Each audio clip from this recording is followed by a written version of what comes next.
안녕하세요, 여러분. 5분 조이톡입니다. 오늘도 여러분의 건강을 위한 이야기를 준비했는데요. 오늘의 주제는 우리가 평소에 무심코 취하고 있는 자세가 우리 소화기관에 얼마나 큰 영향을 주는가에 대한 이야기입니다. 혹시 밥 먹고 나서 바로 누워서 핸드폰 본 적 있으신가요?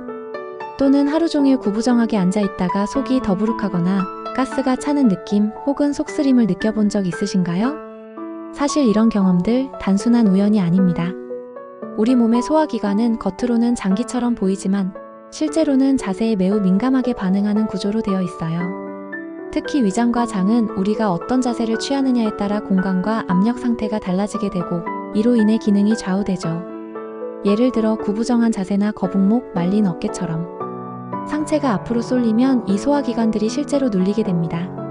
그러면 복부 압력이 증가하면서 위산이 식도로 역류할 가능성도 높아지고 그 결과 속쓰림이나 역류성 식도염 증상이 나타날 수 있어요.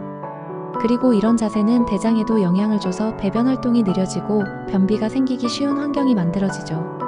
하버드 의과대학의 보고서에 따르면 하루에 6시간 이상 구부정한 자세로 앉아있는 사람은 그렇지 않은 사람에 비해 소화불량 증상을 겪을 확률이 무려 2배 가까이 높다고 해요. 그리고 자세가 안 좋으면 폐의 확장도 제한을 받기 때문에 우리가 들이마시는 산소량 자체가 줄어들고 이로 인해 혈액순환과 소화효소 분비도 떨어지는 악순환이 발생하게 됩니다. 여러분 혹시 식사하면서 고개를 숙이고 핸드폰을 본 적 있으신가요? 이 습관이 위장의 기계적 움직임, 즉 연동운동을 방해해서 음식물이 위에서 장으로 내려가는 속도를 늦춥니다. 그래서 평소보다 더 쉽게 체하거나 속이 더부룩하게 느껴질 수 있어요. 또 자세가 나쁘면 복부 쪽 혈류도 줄어들게 되는데 그렇게 되면 장 점막으로 가는 산소와 영양 공급도 떨어져서 장내 환경이 나빠지고 유익균보다는 해로운 균이 늘어날 가능성이 커집니다. 실제로 한 일본의 연구팀이 재미있는 실험을 진행했는데요. 같은 식사를 제공한 후 올바른 자세로 식사한 그룹과 나쁜 자세로 식사한 그룹을 비교한 결과 바른 자세를 유지한 그룹은 식후 혈당 상승이 더 완만했고 소화 시간도 더 안정적으로 나타났다고 해요. 반면 자세가 나빴던 그룹은 식후 졸림, 피로감, 속 더부룩함을 훨씬 더 많이 호소했습니다. 자세 하나가 우리 몸의 균형을 이렇게까지 좌우할 수 있다는 사실 정말 놀랍지 않나요? 특히 성장기 아이들의 경우 자세의 영향이 더 크게 작용할 수밖에 없습니다.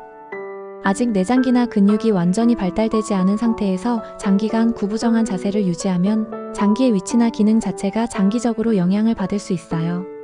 그래서 아이들에게도 바른 자세 교육이 정말 중요합니다.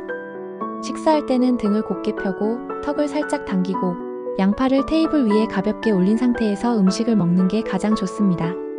이 자세는 턱 관절에도 무리를 줄이지 않고 침 분비도 원활하게 되어 소화효소가 더 많이 나오게 되죠. 그럼 어떻게 하면 이런 좋은 자세를 일상에서 실천할 수 있을까요? 첫 번째로는 식사 중에 핸드폰을 내려놓는 습관을 들이는 것부터 시작해보세요. 두 번째는 식사 전후에 가볍게 몸을 펴주는 스트레칭을 하는 건데요. 특히 갈비뼈 옆과 복부 주변을 부드럽게 펴주는 동작이 위장과 장의 공간을 만들어주고 소화에 큰 도움이 됩니다. 그리고 하루 중 본인의 자세를 자주 점검해보는 것도 정말 중요해요. 공부할 때, 운전할 때, 식사할 때, 혹은 소파에 앉아있을 때마다 지금 내 어깨가 말려있진 않은지, 복부를 누르고 있는 건 아닌지 스스로 인식해보는 것만으로도 큰 변화가 시작됩니다. 여러분 혹시 지금 이 영상을 어떤 자세로 보고 계신가요? 잠시 멈추고 허리를 곧게 펴고 어깨를 아래로 내리고 고개를 살짝 들어 올려보세요. 숨을 한번 깊이 들이쉬고 내쉬면서 몸이 편안해지는 걸 느껴보세요. 이 작은 변화 하나가 여러분의 소화기관을 더 편안하게 만들고 하루의 컨디션을 훨씬 더 좋게 만들어줄 수 있습니다. 자세는 단순히 보기 좋은 외형이 아니라 몸속 깊은 곳까지 영향을 주는 가장 기본이자 중요한 건강 습관입니다. 그리고 마지막으로 이 이야기는 단지 우리 자신에게만 해당되는 게 아니에요. 여러분 곁에 아이들이 있다면 그 아이들의 자세도 오늘 한번 꼭 살펴봐 주세요. 식탁에 앉아 있을 때, 소파에서 책을 읽을 때, 또는 숙제를 할 때 등이 구부정하진 않은지, 목이 앞으로 빠져 있진 않은지, 혹은 다리를 꼬고 앉아 있진 않은지 조심스럽게 관찰해 보세요. 아이들은 아직 자신의 몸을 잘 인식하지 못하고 불편함을 느끼기보다는 습관적으로 자세를 유지하는 경우가 많거든요. 특히 식사 시간에 아이가 의자에 반쯤 걸터 앉아 있거나 고개를 숙인 채 유튜브나 게임 화면을 보고 있다면 그 자세 하나가 장기적인 소화기 건강과 성장 발달에 영향을 줄 수 있다는 걸 꼭 기억해 주셨으면 좋겠습니다.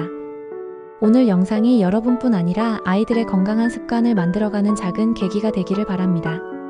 몸을 펴고 숨을 깊이 쉬고 나와 내 아이의 자세를 한 번 더 돌보는 하루.